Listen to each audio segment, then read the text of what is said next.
Welcome back ناظرین، ایک مرتبہ پھر آپ کو اس ایمان افروز نشریات عطائے رمضان کے اس خوبصورت سیگمنٹ خوشبو حسان میں خوش آمدید کہتے ہیں۔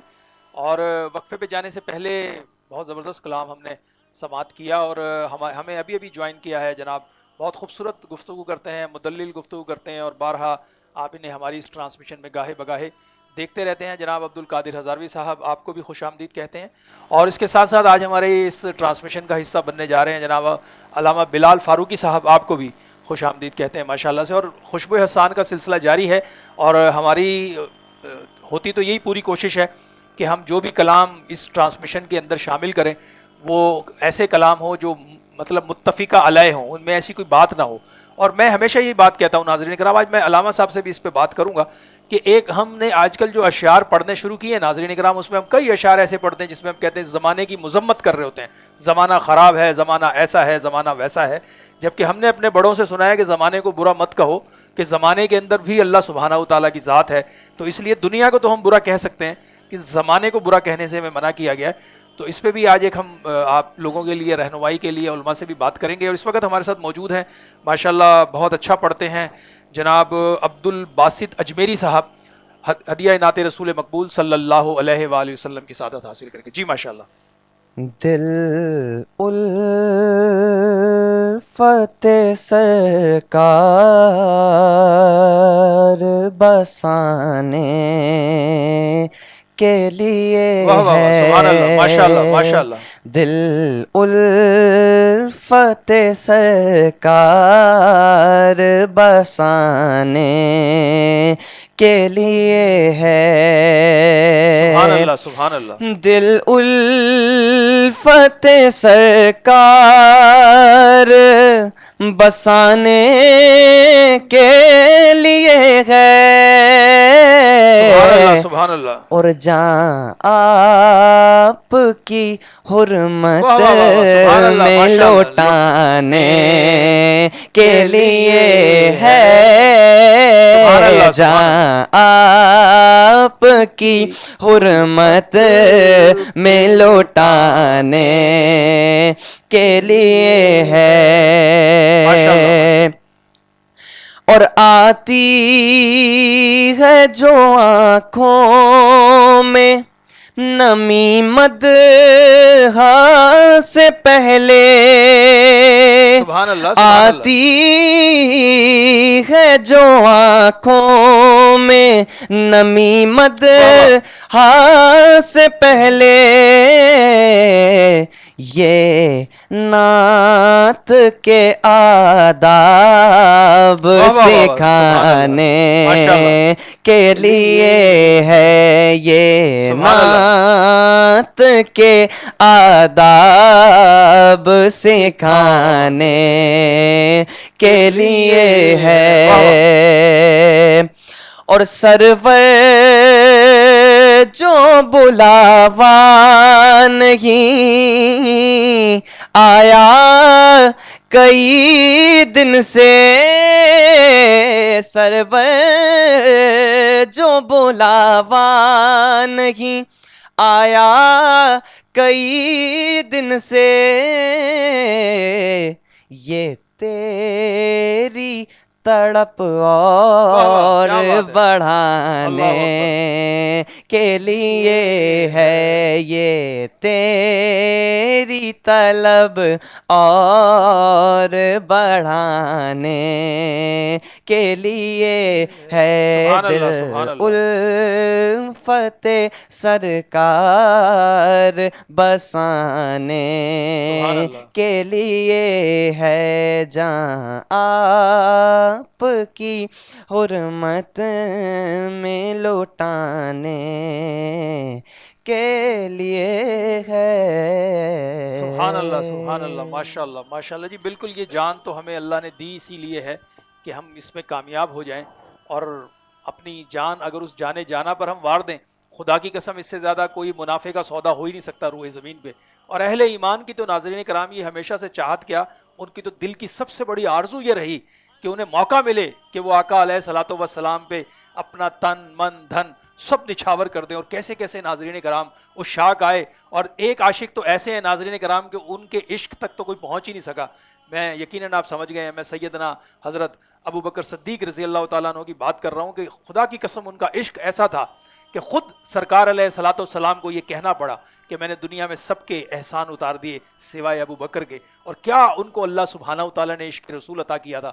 ناظرین کرام میں ان کے بارے میں پڑھ رہا تھا, آپ یقین جانیں عشق رسول کی یہ منزل جو ہے یہ چند لوگوں کو ہی نصیب ہوئی دنیا کی زندگی میں. لیکن میں سمجھتا ہوں کہ کیا منزل تھی کہ بیٹا بیٹھا ہوا ہے ساتھ اور گفتگو کر رہا ہے کہ بابا جان جنگ بدر میں آپ 2 دفعہ میری تلوار کے نیچے آئے اور میں نے دونوں دفعہ جو ہے نا آپ کو چھوڑ دیا. تو آپ بیٹھے ہوئے تھے ایک دم اٹھ کے بیٹھ گئے. فرمایا کیا کہا؟ اس نے کہا بابا جان جنگ بدر میں, کیونکہ اس وقت ان کے جو بیٹے تھے وہ اسلام نہیں لائے تھے, مشرکین کی طرف سے آئے تھے جنگ لڑنے کے لیے. آپ ذرا تصور کریں کہ جب حضرت سیدنا ابوبکر صدیق یہ جملہ سنتے ہیں اٹھ کے بیٹھتے ہیں بجلی کی تیزی کے ساتھ اور کہتے ہیں بیٹے سے کیا کہا؟ اس نے کہا میں بابا جان آپ کو بتا رہا ہوں کہ جنگ بدر میں 2 دفعہ آپ میری تلوار کے نیچے آئے, میں نے آپ کو چھوڑ دیا. آپ نے جلال میں فرمایا خدا کی قسم اگر تو ایک مرتبہ بھی میری تلوار کے نیچے آتا نا میں تیرے ٹکڑے کر دیتا. ذرا تصور کریں کہ عشق رسول ہے, نہ اولاد کی پرواہ ہے, نہ مال کی پرواہ ہے, نہ دنیا کے مال و زر کی کوئی اہمیت ہے, کہ سرکار علیہ الصلوۃ والسلام کے رخ زیبا پر نظر پڑنے کے لیے وہ اپنا سب کچھ وار دینے کے لیے ہر وقت تیار رہتے تھے. ناظرین کرام اور یہ تھا عشق رسول. جس عشق رسول کو ہم ڈھونڈتے پھرتے ہیں وہ انہی منزلوں اور انہی گلیوں سے جا کر ہی آپ کو ملے گا, اس کے بغیر ہمیں مل نہیں سکتا. اور خوشبو حسان میں ماشاءاللہ سے آج کے ہمارے اگلے نعت رسول مقبول صلی اللہ علیہ وسلم کی سعادت حاصل کر رہے ہیں محمد حمزہ قادری صاحب, بارگاہ رسالت مآب صلی اللہ علیہ وسلم. جی ماشاءاللہ. اللهم صل على صلی سيدنا اللہ علیہ مولانا محمد معدل الجود والكرم وعلى آله وصحبه وبارك وسلم. بہار جان فضا تم ہو, سبحان اللہ سبحان اللہ ماشاءاللہ. نسیم گل ستا تم سبحان اللہ سبحان اللہ, کیا بات ہے ماشاءاللہ. بہار باغ رضوان تم سے ہے, ذہب جنا تم ہو. بہار باغ رضوان تم سے ہے, زیب جنا تم ہو. سبحان اللہ سبحان اللہ. خدا کی سلطنت کا دو جہاں میں کون دولہا ہے. خدا کی سلطنت کا دو جہاں میں کون دولہا ہے. تم ہی تم ہو, تم ہی تم ہو, یہاں تم ہو وہاں تم ہو. اور حقیقت سے تمہاری جز خدا اور کون واقف ہے. حقیقت سے تمہاری جز سبحان اللہ سبحان اللہ ماشاءاللہ. اور کون واقف ہے، کہے تو کیا کہے کوئی، کہے تو کیا کہے کوئی، چنی تم ہو چنا تم ہو، سبحان اللہ سبحان اللہ. خاک افتادہ کو جا تم شہ بالا کو جا غم خاک افتادہ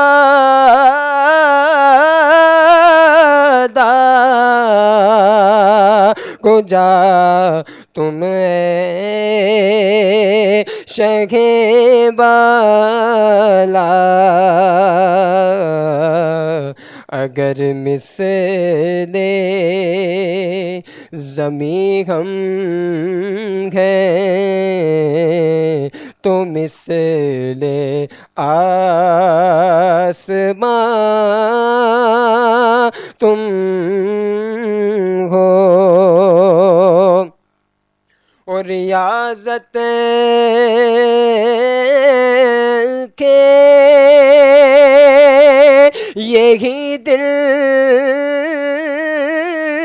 ہے،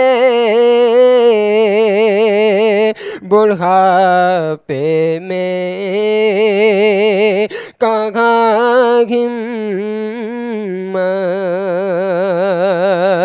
ریاضت کے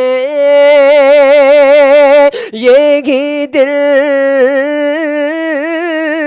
ہے، بڑھاپے میں کہاں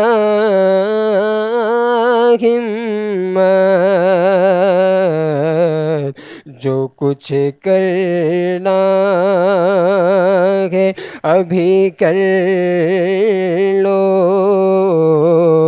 جو کچھ کرنا ہے ابھی کر لو، ابھی نوری جوان تم ہو، سبحان اللہ سبحان اللہ ماشاء اللہ. بہار جاں فضا تم ہو، نسیم گل ستا تم ہو. ماشاءاللہ بڑی خوبصورت یہ کلام ہے، اور یہ حسن رضا نوری صاحب نے لکھا ہے، اور بڑی زبردست بات کہتے ہیں کہ خدا کی سلطنت کا دو جہاں میں کون دولا ہے، تم ہی تم ہو، تم ہی تم ہو، اور تم ہی تم ہو. اور حقیقتاً ناظرین کرام، جب عشق رسول میں ڈوب کر کوئی کلام لکھا جاتا ہے تو پھر اس کے اندر ایک چاشنی الگ سے ہی آتی ہے، پھر ادائیگی کا سب کا اپنا اپنا انداز ہوتا ہے. اور یقیناً یہ ہمارے خوشبو احسان میں ہماری کوشش ہوتی ہے کہ ہم ایسے کلام اور ایسی جو ہے وہ چیزوں کو شامل کریں جو ہمارے لیے اس دنیا میں بھی راحت اور سامانوں اور آخرت میں بھی. اور اس وقت ناظرین کرام ہمارے ساتھ موجود ہیں ماشاءاللہ مفتی عبد القادر ہزاروی صاحب، بہت مدلل گفتگو کرتے ہیں اور ہماری ٹرانسمیشن کا گاہے بگاہے آپ دیکھتے رہتے ہیں. ایک تو مفتی صاحب یہ فرمائیے گا، اس وقت ظاہراً پھر سے ہم دیکھ رہے ہیں ہوائیں چل رہی ہیں، آوازیں آ رہی ہیں، میڈیا پر ایک شور مچا ہوا ہے کہ ظاہراً پھر سے باتیں ہو رہی ہیں کہ جی کرونا جو ہے وہ بہت زیادہ بڑھنے کا خطرہ ہے. ایک تو اس پہ فرمائیے گا کہ ہمارے دین میں مدینہ منورہ کی پاک فضاؤں سے بھی ہمیں یہ پیغام ملا، اور آپ ذرا ایک لمحے کے لیے میں ذرا چاہ رہا ہوں آپ ایک مدلل اس پہ جواب دے دیں. مدینہ منورہ کو اس وقت روئے زمین کا سب سے محفوظ ترین شہر قرار دے دیا گیا، اور مکہ مکرمہ میں بھی الحمدللہ اس طرح کی کوئی صورتحال نہیں، گو کہ وہ دونوں مرکز ہمارے بند ہیں. لیکن اب یہاں یہ بات ہو رہی ہے کہ جی چونکہ بھارت میں بہت زیادہ کیسز آ گئے تو ہم اس کو پھر سے بند کر دیں. اس پہ آپ فرمائیں گے کہ ہمارا دین کیا کہتا ہے, ہمیں کیا رہنمائی ملتی ہے, کیونکہ دین نے کسی بھی منزل پر ہمیں اکیلا نہیں چھوڑا, ہر مقام کا ایک جواب بھی موجود ہے اور ہر مقام کے لیے ہمیں راستے بھی بتا دیے گئے ہیں کہ اب یہ صورتحال آئے تو اس طرح سے نکلنا ہے, ایسی کیفیت آئے تو اس طرح سے اپنا بچاؤ کرنا ہے. اس صورتحال میں ہمارا دین ہماری کیا رہنمائی کر رہا ہے؟ جی بہت شکریہ پروگرام میں مدعو کرنے کا. قرآن کریم میں اللہ تعالیٰ فرماتا ہے جی جی ما اصاب من مصیبت الا باذن اللہ, بے شک, کہ کوئی مصیبت نہیں پہنچتی مگر اللہ کی اجازت کے ساتھ. اجازت کے ساتھ, بالکل ایسے ہی. اور دوسرا, ہم جب آمنت باللہ ایمان مفصل اور جی مجمل پڑھتے ہیں تو وہاں ایک بات ہے کہ میں ایمان لایا اچھی تقدیر پر اور بے شک, بری بری تقدیر پر. تقدیر پر, ایسا ہی ہے. یہ بیماری تو آنی ہے, جی چاہے یہ آفت کی صورت میں ہو یا طبی بیماری ہو, کوئی جی بھی جی ہو, یہ شروع سے رہی ہے اور اس نے رہنا ہے. یہ صحیح نہیں ہو سکتا کہ اس دنیا کے اندر سلامتی ہی سلامتی ہو. صحیح صحیح, لیکن ایک مسلمان کا یہ عقیدہ ہونا چاہیے, ہمارا اسلام بھی یہی کہتا ہے کہ بیماری لگانے والی ذات بھی اللہ کی ہے جی اور بیماری سے نجات دینے والی ذات بھی اللہ اللہ کی کی ہے. ہے, بے شک بے شک. اور اس موقع پر میں چاہوں گا کہ حضرت ابراہیم علیہ السلام کی بڑی پیاری دعا ہے, وہ لوگ پڑھیں جو بھارت میں مسلمان سن رہے ہیں یا ہمارے مقبوضہ کشمیر کے مسلمان, دنیا میں جہاں جی جی کہیں جی, بھی, کہ ابراہیم علیہ السلام یوں دعا کرتے تھے وَإِذَا مَرِضْتُ فَهُوَ يَشْفِينِ, اللہ اکبر, اور جب میں آمین. بیمار پڑ جاتا تو ہوں اللہ تو ہی وہ مجھے شفا دیتا ہے. صحیح. آپ کا سوال اس کے اندر جواب موجود ہے آیت کے اندر, جیسے جی کہ جی آپ نے ارشاد فرمایا مسجد نبوی شریف بھی اس کے جی دروازے بھی بند ہیں جی ہاں, اور مسجد حرام بھی جو ہے وہ بند ہے. ابھی ایک دو دن پہلے میں دیکھ رہا تھا خانہ کعبہ کے امام کی ایک دعا چل رہی تھی, جی اور جی جس میں اردو ترجمہ یہ تھا کہ ہمیں معروم نہ کر نماز سے بھی اور زیارت رسول سے بھی اے صحیح. اللہ.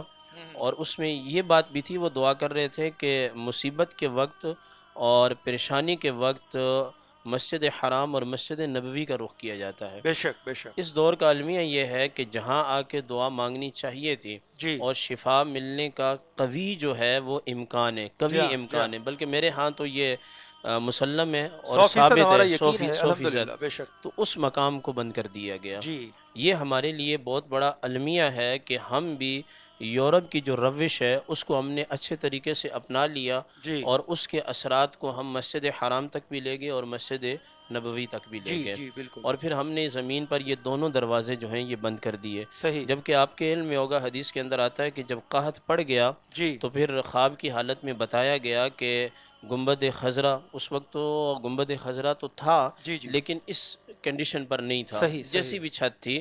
فرمایا کہ وہاں سے اینٹ ہٹا دی جائے, جب آسمان اور سرکار دو عالم صلی اللہ علیہ وسلم کا روضہ شریف براہ راست ہو جی جائیں جی گے بالکل تو بالکل. انشاءاللہ العزیز اور جو یہ ہے عربوں وہ کا ساری معمول تھا, اہل مدینہ تو اس پر باقاعدہ عمل کرتے تھے, عمل ماشاءاللہ سے, کرتے تھے. ہمیشہ جی سے یہ رہا, بالکل. جی بالکل عمل کرتے تھے. تو یورپ نے ایسی چال چلی, ایسی سازش کہ پہلے ہمارا مساجد سے جی رابطہ منقطع ہوا.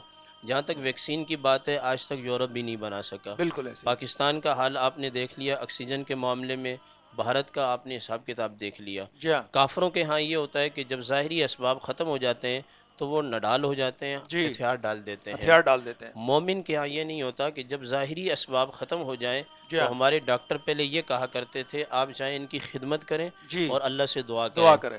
تو اس کا دو مطلب ہوتے تھے کہ ان کی صحت کے لیے اللہ سے مانگیں اور ان کی خدمت کر کے ماں باپ کی آپ جو ہے وہ کیا کریں, صحیح, جنت حاصل کریں. بالکل بالکل. دوسری بات یہ ہے کہ شریعت مطالعہ کے اندر بیماری کے متعدی ہونے کا اس وقت یہ بات کرنا جی میرے لیے بھی اور آپ کے لیے بھی بہت مشکل ہوگا, جی, وگرنہ ہمارا موقف یہ ہے کہ کوئی بھی بیماری متعدی نہیں ہوتی. صحیح, کیوں کہ بیماری کا جو مسئلہ ہے وہ حقیقت میں اللہ تعالیٰ کی ذات کے ساتھ بے جڑا شک ہوا ہے. بے اللہ شک, چاہے تو لگا دے اور بالکل اللہ چاہے تو اٹھا لے. بالکل ایسے آپ ہی ہے. دیکھیں یہی بھارت تھا, ایک مہینہ پہلے یہاں کچھ بھی نہیں تھا, جی اور آج اور کل میں تو سوشل میڈیا پہ دیکھ رہا ہوں جی ہاں, واللہ عالم کتنا حساب کتاب ہوا ہے کہ وہاں پر اتنے معاملات ہیں کہ ان کی جو رسم رسومات کی جگہیں ہیں جی ہاں, وہاں جگہ کم پڑ گئی ہے. 3,45,000 کا فگر اب سے تھوڑی دیر پہلے شیئر کیا کسی نے. اللہ اکبر. تو ایک دن میں سب سے بڑی جو ہے تعداد ہے لوگوں کے مبتلا ہونے کی, اور 2,06,074 لوگ بقول ان کے میڈیا کے کہ ابھی تک ہلاک ہوئے ہیں ابھی تک اس میں. اچھا, پوری دنیا اس معاملے کی طرف نہیں آ رہی کہ یہ جی دنیا ہاں, میں عذاب کیوں نازل ہو رہا ہے. جی ہاں,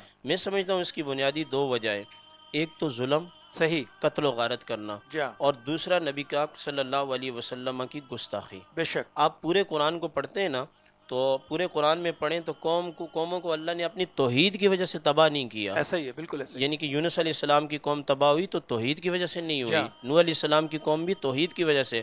نماز تراویح میں قرآن چڑھ رہا ہے اور مفہوم بیان ہو رہا ہے. جب کبھی بھی کوئی قوم تباہ ہوئی ہے تو وہ نبی کی تکذیب کی وجہ سے ہوئی.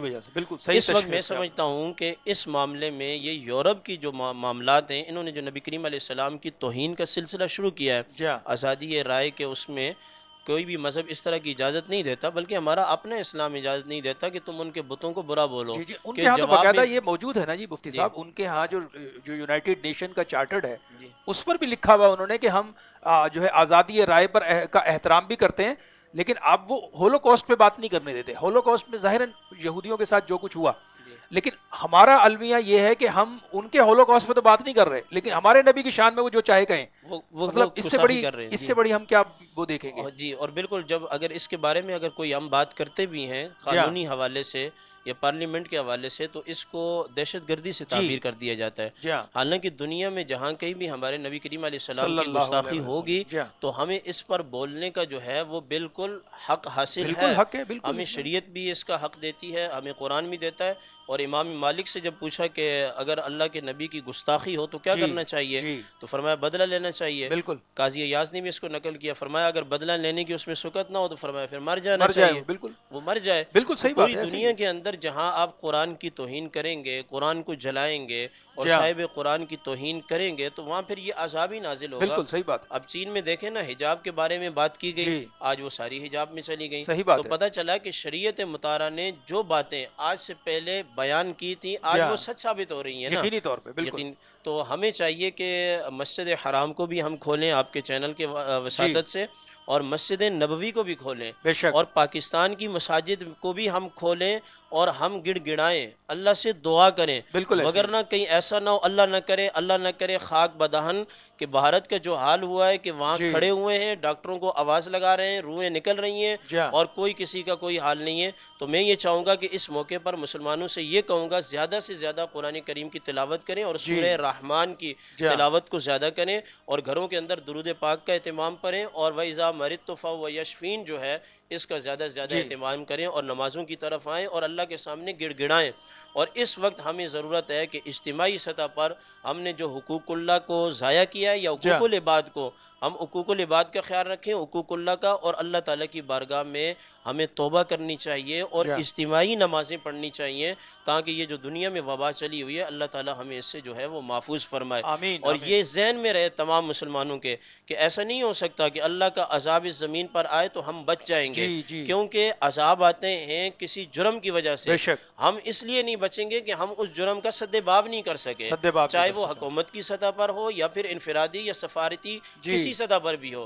ہم نہیں کریں گے تو ہم اس کے لپیٹ میں آ جائیں گے، جیسے کہ بخاری شریف کی حدیث ہے، نبی کریم علیہ السلام نے فرمایا قرب قیامت بیت اللہ شریف کی طرف ایک لشکر آئے گا، اور جب وہ مقام بیدا میں پہنچے گا تو اس کا اول اور آخر زمین کے اندر دسا دیا جائے گا. اما عائشہ رضی اللہ تعالیٰ عنہ عرض کرتی ہیں یا رسول اللہ اس میں بازار بھی ہوں گے اور نیک لوگ بھی ہوں گے. فرمایا وہ سارے کے سارے دس جائیں گے، البتہ یہ ہے کہ جب اٹھائے جائیں گے یبعثون علی نیاتہم، جب اٹھائے جائیں گے تو پھر نیتوں پر اٹھائے جائیں گے. معنی یہ کہ انہوں نے روکا نہیں اس لشکر کو تو ان کے ساتھ انہیں جو ہے زمین کے اندر دسا دیا جائے گا. اس وقت کوئی بھی مفتی، کوئی بھی عالم دین، کوئی بھی خانقاہ، بالخصوص بھارت کے اندر جو ہماری خانقاہیں ہیں، بڑے بڑے جو ہے گدیاں ہیں، وہ یہ نہ سمجھیں کہ ہم اللہ اللہ کر رہے ہیں اور درود پاک پڑھ رہے ہیں تو ہم بچ جائیں گے. یقیناً اللہ کا ذکر، درود پاک ہمیں فائدہ دے گا، لیکن جو اجتماعی عذاب ہوتا ہے اس کے لیے اجتماعی دفاع کی ضرورت ہوتی ہے، اور وہ ایک ہی صورت ہے کہ سارے کے سارے لوگ آ کے اللہ کی بارگاہ میں جو ہے وہ من حیث القوم ہمیں ایک توبہ کی ضرورت ہے اور استغفار. ناظرین کرام، ہمیں درود پاک کے ساتھ اپنے آپ کو جوڑ کے رکھنا. اور یہ تو قرآن مجید فرقان حمید میں اللہ سبحانہ وتعالی نے آج سے 1450 سال پہلے فیصلے فرما دیے تھے. سورہ بنی اسرائیل میں بھی یہ ساری صورتحال ہم پڑھ سکتے ہیں، موجود ہیں. رمضان کی راتیں اللہ نے عطا کی ہیں کہ جب اللہ سبحانہ وتعالی نے بنی اسرائیل کو عذاب دینے کا حکم دیا تو فرشتوں نے کہا کہ یا پروردگار اس میں تو تیرے نیک اور متقی اور پرہیزگار لوگ بھی ہیں، تو ان کو کیا کرنا ہے؟ اللہ نے فرمایا ان کو بھی ساتھ لپیٹ دو. تو انہوں نے کہا کہ یا اللہ یہ تو نیک ہیں، یہ تو پرہیزگار ہیں، ان کو ساتھ کیوں لپیٹا جائے؟ تو اللہ نے فرمایا یہ خود تو نمازیں پڑھتے ہیں، یہ خود تو نیک عمل کرتے ہیں، لیکن دوسروں کو اس طرف نہیں بلاتے، نیکی کی دعوت نہیں دیتے اور برائی سے نہیں روکتے. تو یہ بالکل مفتی صاحب جو بات کر رہے ہیں یہ ہمیں اس کی طرف آنا ہوگا. ہمیں بالحیث القوم اللہ کی بارگاہ میں گڑ گڑانا ہوگا